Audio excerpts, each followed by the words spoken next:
हमारे घर के पड़ोस में एक 50 साल के चाचा रहते थे। मेरी सास रोज रात के 3 बजे उनके घर में जाती थी। मेरे ससुर नहीं थे, इसलिए मुझे मेरी सास पे शक होने लगा।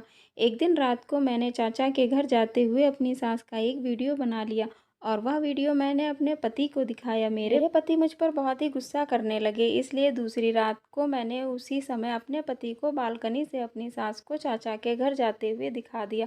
अपनी आंखों से देखने के बाद मेरे पति को सच जानने की इच्छा होने लगी, इसलिए दूसरे दिन सुबह मेरे पति अपनी माँ के पास जाते हैं और चाचा के घर रात के 3 बजे जाने का कारण पूछते हैं। लेकिन मेरी सास पहले तो मना कर देती है, मैं नहीं गई थी, लेकिन मेरी वीडियो दिखाने के बाद वह पलट जाती है। मेरे पति को मेरी सास पर बहुत गुस्सा आने लगा, इसलिए वह मेरी सास से बात करना बंद कर देते हैं। धीरे धीरे यह बात हमारी पूरी रिश्तेदारी में फैल जाती है। पूरी रिश्तेदारी में इस बात के चर्चे जोर शोर से होने लगते हैं। इन्हीं चर्चों के बारे में सुनकर एक दिन मेरी सास की बचपन की सहेली हमारे घर आती है और वह आते ही मेरे पति को एक जोरदार थप्पड़ मारती है और मेरे पति से कहती है, तुम्हें शर्म नहीं आती अपनी माँ के ऊपर इस तरह के इल्जाम लगाते हुए? तुम्हारे घर के पड़ोस में जो बूढ़ा आदमी रहता है, उसकी पत्नी और तुम्हारी माँ एक ही गांव की रहने वाली थी और बचपन की सहेली भी थी।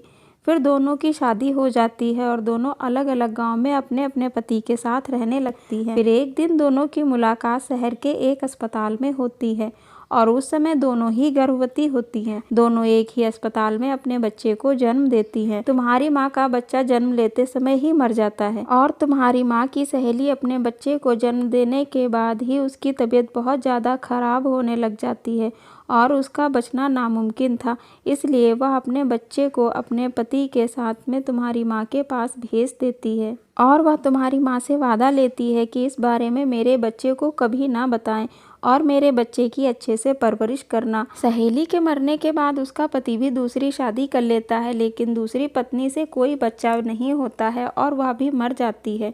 तुम्हारी माँ को जब यह पता चलता है तो वह अपनी सहेली के पति के लिए अपने घर के पड़ोस में एक घर खरीदती है, क्योंकि अब उसकी सहेली के पति की कोई देखभाल करने वाला नहीं था।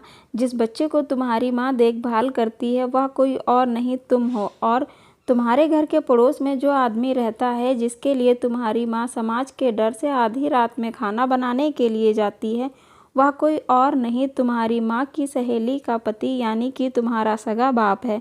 सारी हकीकत जानने के बाद मेरे पति के पैरों तले जमीन निकल जाती है और वह अपनी माँ के पैरों में सर देकर रोने लग जाते हैं।